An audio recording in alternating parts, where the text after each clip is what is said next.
रावण हूं मैं, रावण, दशानन रावण। ये लाइन आपने कई बार सुनी होगी, लेकिन ये बहुत कम लोगों को पता है कि रावण के 10 सिर कैसे प्रकट हुए थे। तो भक्तों, इस कहानी की शुरुआत होती है उस समय से जब रावण पहली बार भगवान शिव की तपस्या कर रहा होता है। हजारों वर्षों तक तपस्या करने के पश्चात भी भगवान शिव रावण से प्रसन्न नहीं होते, क्योंकि भगवान शिव रावण की भक्ति की परीक्षा लेना चाहते थे।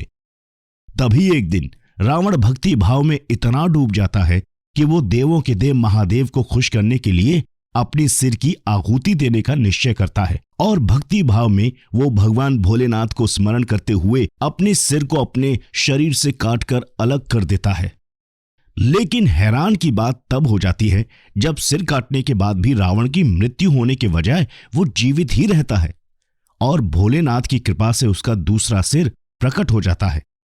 लेकिन रावण किसी भी तरह से भगवान शिव को प्रसन्न करना चाहता था, इसलिए वो अपने दूसरे प्रकट हुए सिर को भी भगवान भोलेनाथ की भक्ति में अर्पित कर देता है।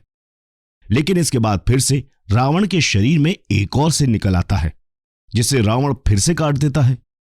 ऐसा करते करते रावण 9 बार अपने सिर को काट देता है और वो 10वीं बार प्रकट हुए सिर को भी काटने ही वाला होता है कि तभी भगवान भोलेनाथ उसकी भक्ति से प्रसन्न होकर प्रकट हो जाते हैं और उसे अपना सिर काटने से रोक देते हैं।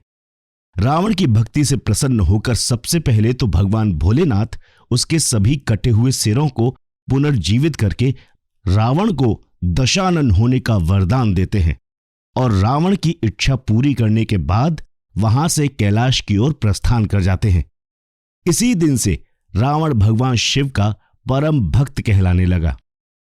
लेकिन रावण के 10 सिरों को लेकर कुछ लोगों का बिल्कुल अलग मानना है। इसे लेकर कुछ लोग ये मानते हैं कि रावण के 10 सिर नहीं थे, वो 10 सिर होने का भ्रम पैदा किया करता था, इसलिए दशानन कहलाता था। जैन शास्त्रों के अनुसार रावण के गले में 9 मणियों की माला थी।